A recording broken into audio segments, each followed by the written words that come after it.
Hello, I'm Raging Amish, and welcome to a rapid-fire review of the SVU-AS in Black Ops 2. So, let's get to it. Unlocked at level 4 with Creator Class, the SVU is the first of 4 snipers available in multiplayer.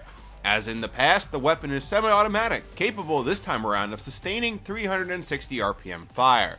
By no means is this impressive when compared to, say, an assault rifle or SMG, but for a sniper, this is very high. In-game, the SVU is working with a 12-round magazine, which is impressive for a sniper. Additionally, the SVU gets 3 spare magazines for a net loadout of 48 bullets. Snipers don't usually have a loadout like this, but there is a method to the madness here. I believe you'll find the gun plays like a hybrid between a semi-automatic assault rifle and a sniper. Yeah, it's a hybrid. The first piece of evidence I have to back up my claim is the damage, at 70 points per shot. This high power sounds like a sniper, but now let's take a look at the body multipliers. 1.5 to the head, and no bonus to the neck, chest, stomach, or limbs. Outside of getting a headshot, the SVU will always require 2 shots to kill. I'm going to stress this point. Aim for the head when possible. It will be to your advantage. Is it true that there is a place in a man's head that if you shoot it, it will blow up? On paper and in practice, the SVU plays a lot like the SMR in my opinion, largely thanks to the 2-hit kill power up to long range. Still, to be fair, we're talking about a sniper here. For instance, unlike the SMR, the bullet range on the SVU is limitless, meaning you can get a one-shot kill even against the most distant of targets. Also, the general performance of the SVU is per the norm for a sniper. Your movement rate clocks in at 95%, the penetration power is very high, the crosshairs are huge, and idle sway is high when aimed down the scope. 2 things stand out to me. 1, don't bother hip firing the SVU, the gun isn't designed for that. 2, idle sway will be a killer if you don't control it properly. I highly advise bringing the ballistic CPU to the battlefield. The attachment will make a world's difference.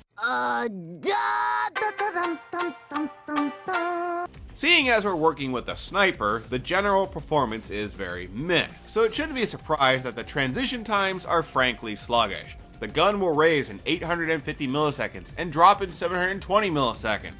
More importantly, however, the sniper will ADS in and out in 420 milliseconds. I'm very tempted to make a Cheech and Chong reference, but I'll resist.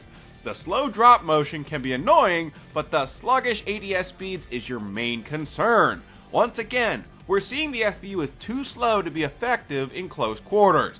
Believe me, if you want to use the SVU in CQC combat, it isn't going to work. You're doing it all wrong. Moving into your reload times, the SVU will refill the magazine by default in 2.94 seconds, or 3.5 seconds if the mag was completely empty. Either way, the bullets enter the chamber at roughly the 1.96 second mark. As one would expect with any sniper, the reloads are slow. You need to stick to long-range fights to ensure you can reload with plenty of time to spare. Finally, for your recoil, the SVU is generally pretty easy to control. For those who played Modern Warfare 2, I'm reminded of the M21. You get slight to moderate kick upwards after each shot, but overall the gun is very easy to handle.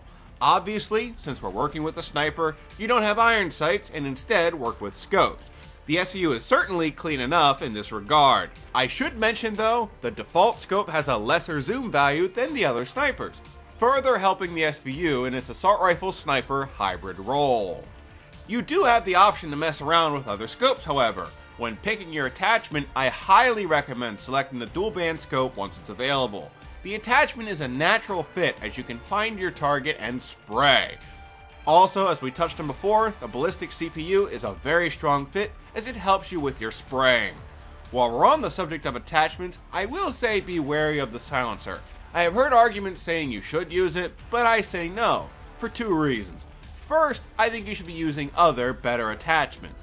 Second, the silencer cuts your damage down to 50, meaning you lose your one-hit kill potential in core game modes. Wow. Open purse, remove balls, huh? As for your perks, none of the blue options stand out in particular to me, but for your green tier, toughness and fast hands will make a difference.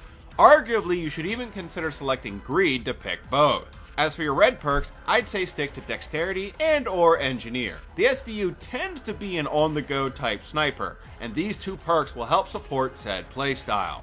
Last but not least, for your secondary, always bring at least a pistol. I found the TAC-45 to be my favorite go-to. The 2-shot kill fits well with the already strong primary. If this isn't to your fancy, then try overkill with a second primary of your choice. Use the sniper at mid to long range, and your other weapon up close. Overall, the SVU is the Black Ops 2 Sniper Assault Rifle Hybrid. You have a weaker to-hit kill, bigger capacity, and faster fire rate, much like a semi-automatic assault rifle, but maintain limitless range with scope-based gameplay. The weapon is incredibly versatile in medium to long-range combat. Enjoy this power. I am awesome! That concludes this review of the SVU-AS. Join me next time, where we'll be taking a look at the MK48. Until then, this is Raging Amish, checking out.